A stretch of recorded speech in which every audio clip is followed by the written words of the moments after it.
Hello, my name is Jane Stoll. I'm Neighborhood Liaison for the City of Missoula, and part of my job is to administer the Neighborhood Project Funds. Today, we are at the Lewis and Clark Neighborhood Project, the Duck Pond, a recipient of the 2004 awards.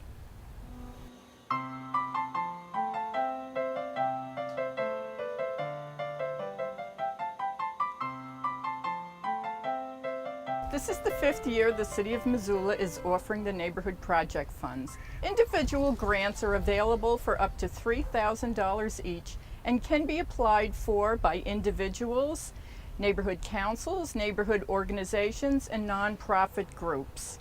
The projects should be substantially completed within a year so the citizens and neighborhood residents may enjoy the project.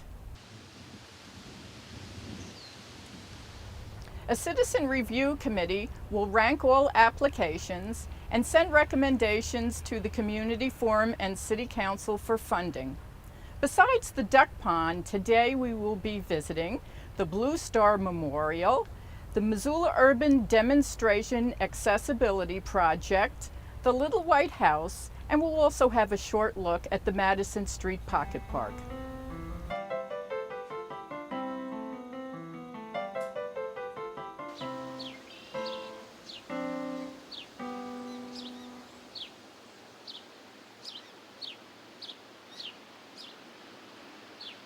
Well, I'm John Wilkins, and I'm the president of the Lewis and Clark Neighborhood Forum. And we'd like to thank the Missoula Neighborhood Project Grants for providing a $3,000 grant to help put these bridges in.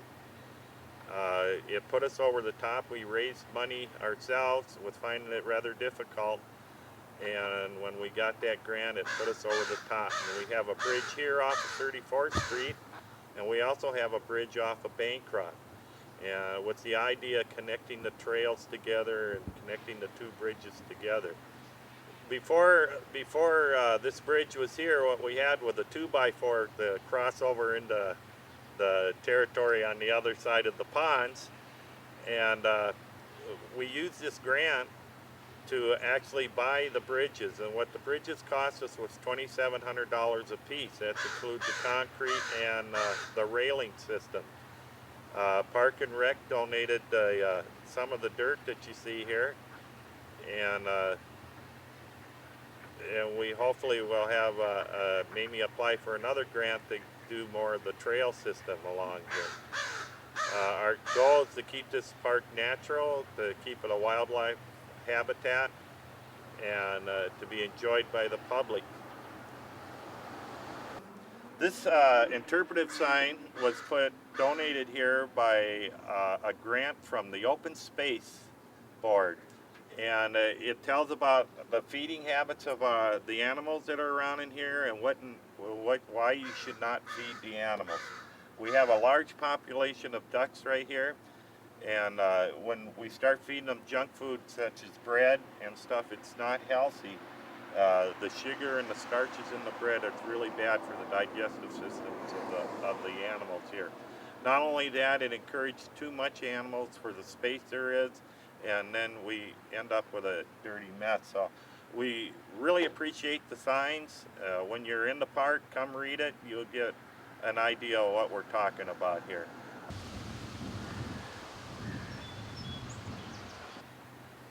We do have a committee set up for the development of this park, which is called the Children's Fish Pond.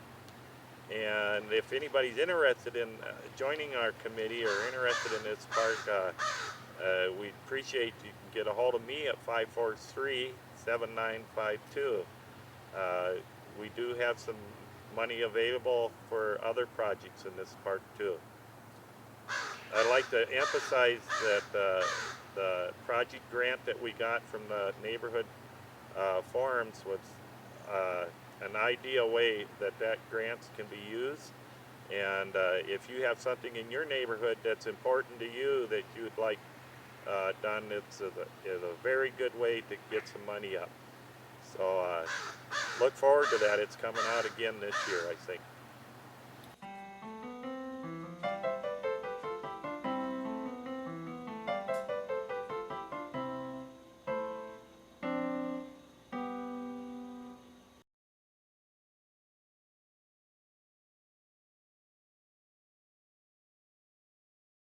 Hello, my name is Jim Sadler. I'm one of the co-chairs of the rededication ceremony and the refurbishing of the Blue Star Memorial, which is a project that was done by the Garden City Garden Club, which you'll see right behind us. We were able to obtain a neighborhood projects grant fund. With that fund, we spent $2,300 on the project and used that to obtain about, I think it's around $7,200 was the total cost of the project. The original project was put here in 1952, and over the years it had deteriorated. When we started the project, what was left of the Blue Star Memorial was a single sign, no roses, no landscaping. It was just set in the grass. Because of the deterioration of the sign, with lawnmowers hitting the post, we became alarmed that we were going to lose the Blue Star Memorial. So we came up with a design showing a barrier for the grass and the lawnmowers, and that's why the circle around it, and then we connected it to the sidewalk, giving it a more appropriate and an important look, and that's why we did what we did. The roses actually were a gift from the Missoula Rose Society, and various other, a lot of volunteer help. I would say 30 to 40 people. I spent several hundred hours with doing the volunteer work and selling items at the mall. And it was a major project for us. And we were able to raise money all over the state of Montana with small gifts from people. And we also received a community foundation grant from the Missoulian group, which, putting it all together, we were able to raise the $7,000. The Missoula Rose Society, of which I'm also a member, was able to obtain the roses that you see. To carry through the theme of this being a rose garden. The pavement that goes around it is reminiscent of the World War II era and the European type of architecture and landscape. We wanted something where people could walk in if they were on a wheelchair or on a walker, because most of the folks who are World War II era are starting to get up there. And that's why we placed it as we did. There's a berm around it with a bench. The sign actually is facing two ways. Highway 93 is the busy road behind us, and then we have Mount, which is on the side here. So this is a point. Originally, when this was put here, this was the entrance to Missoula. It's hard to think of that now, but Missoula began right here at Memorial Rose Garden. And beyond that were open fields and on the way to Hamilton. The Blue Star Memorial Highways was started right after the World War II as a way to commemorate those who had served. It's hard for us to remember now, because we're so far away from there, that highways and connecting the whole United States was a big event. During the early 50s. We had the interstate highway was coming through and so forth.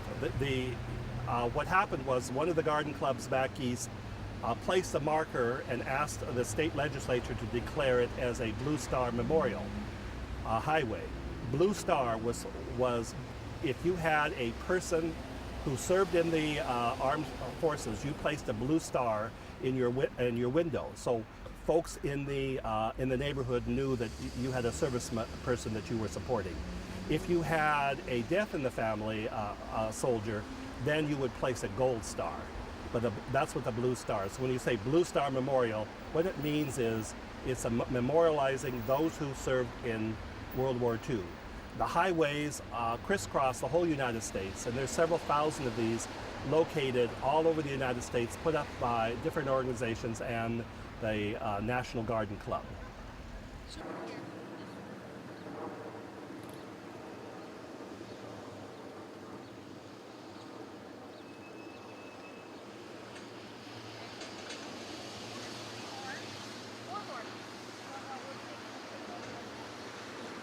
This was a 2-year project. We enjoyed doing it. Our garden club has dedicated itself now to maintain this in perpetuity. The garden club will also come out every year and maintain the roses. We thank the city of Missoula, and we thank everybody who was able to participate in this event. And we now have a fine memorial for those who served in World War II.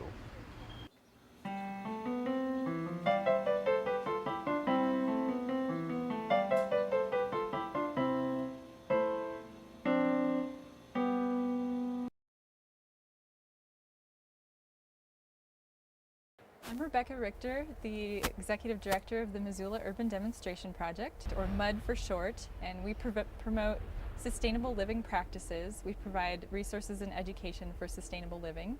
We've been here for about 24 years in the community.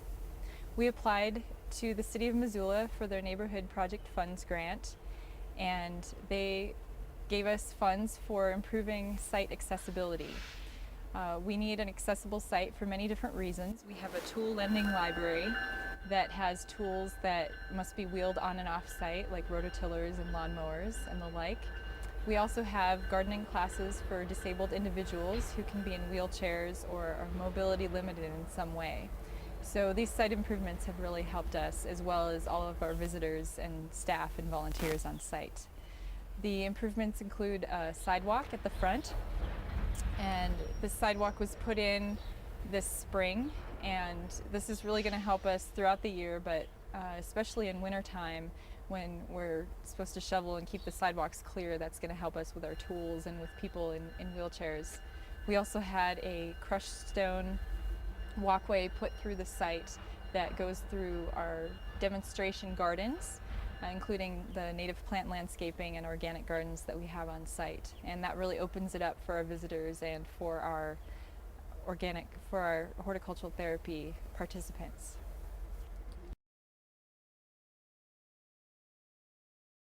This is the crushed stone pathway that the City of Missoula Neighborhood Project Fund grant helped us with, and it was a great volunteer effort. We had companies that donated the crushed stone to us, and then we had volunteers who donated their time and heavy equipment to help us load all of this stone into wheelbarrows. We had a volunteer brigade of 8 to 10 people who came with wheelbarrows and dispersed all the stone. We had to put down landscape fabric and the landscape edging first, put the stone in, and then level it all out, and then water it down and compact it. So that all took just about a week because there was a bunch of motivation behind it. And now people can get through here with their wheelchairs. They can come right up to their planting containers and their beds right here. These garden beds are wheelchair accessible. We have a horticultural therapy program that runs 16 weeks, and we have some people in wheelchairs and mobility limited people who garden here. And so it's great for them. It's also great, it goes all the way through our gardens so our visitors can get through and look at what we have to demonstrate. It also takes people right up to our tool lending library right there. People come to borrow 800 different kinds of tools, anything from a chipper shredder to an apple press to canning equipment and gardening and carpentry tools. So it's really opened up accessibility on our site.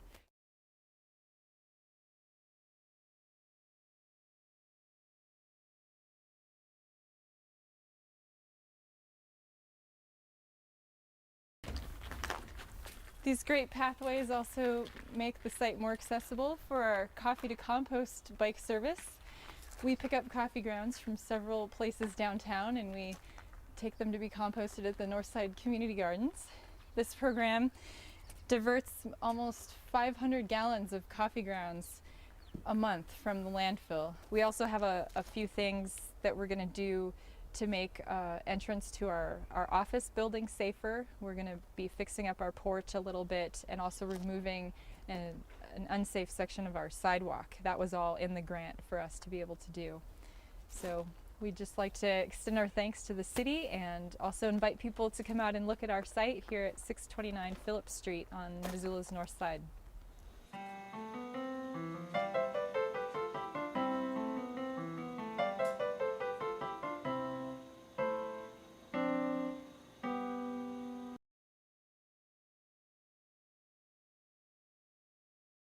I'm Kathy Gillespie, and I'm part of the Farview Patty Canyons Neighborhood Council, and I initiated application for the neighborhood grant project funds, and we were able to receive $2,100 to do a project on the Whitaker Little House up at Whitaker Park.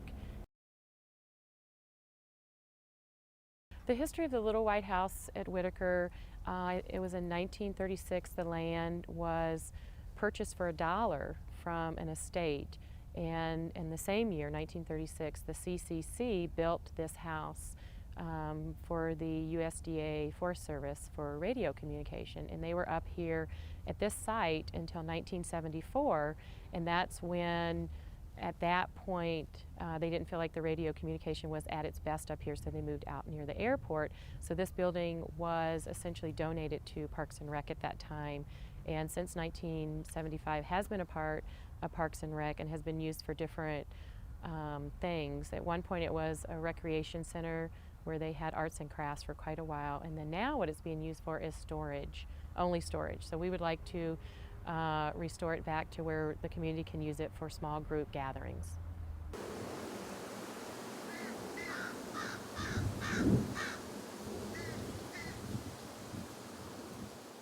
And what we're going to use the grant money for is to do restoration on the Little White House up at Whitaker Park. We're applying for a designation for it to be from the National Historical Commission. We have some folks working with us on that. So our project money will go toward some restoration, and it's a 3-phase project, and the grant money that we received this time will go toward the first phase, which is doing the outside of it. And at this point, we are working on replacing some of the board, and then we will get into some of the painting. And completion for the board replacement and the outside replacement will be done this fall, and then we'll start on the painting next spring. And then as far as phase 2 and 3, there's no completion date at this point for that. My name is Larry Wade, and Kathy contacted me about helping fix this building up, and it's been a real experience trying to find the materials for it, but I think we've got them all found now, and so we're going to start. And the things we're going to do on this building on the outside, if you can see this part over here, some of these boards here have deteriorated. Even the boards on the foundation there have deteriorated. So some of these have to come off, and some up there on the building, and then the whole place needs to be stripped of paint. The shutters, the kids have come in and written all over them and busted some of them up, or I can't say kids really, but I think you understand. The sills have all kind of rotted out, so those all have to be replaced.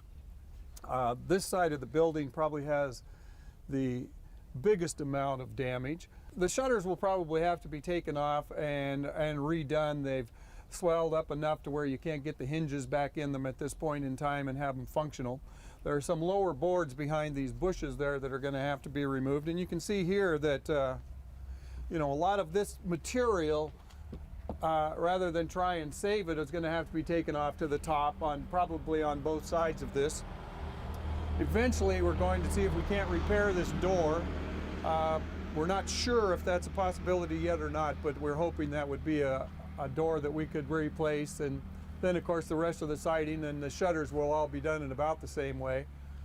And really the other sides of the building, there's not much paneling repair. Basically the shutters and those kinds of things, with the paint having to be stripped off, and some new shutters on the back, and that's about it for this building. But it's going to be a great project. I think it's going to be a real boon to the community in this area for Girl Scouts and Boy Scout meetings and community meetings once this building is done. It's very unique on the inside, and I think it's really good.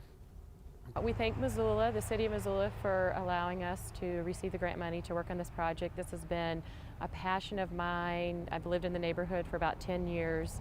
I have wanted to do some restoration and see some value in the house. I'm very happy to have received the grants and able to do that. And I have some folks working with me, Larry Wade, who's doing the contracting, and then I have Steve Adler, who's helping with the architecture to make sure that we preserve it historically in the correct manner. And then I have some other folks working with me for the historical designation application as well.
Applying for a grant is easy. Applications will be available November 1st and can be picked up in the Office of Neighborhoods in City Hall or online. The deadline for grant applications is January 24th at 5 p.m.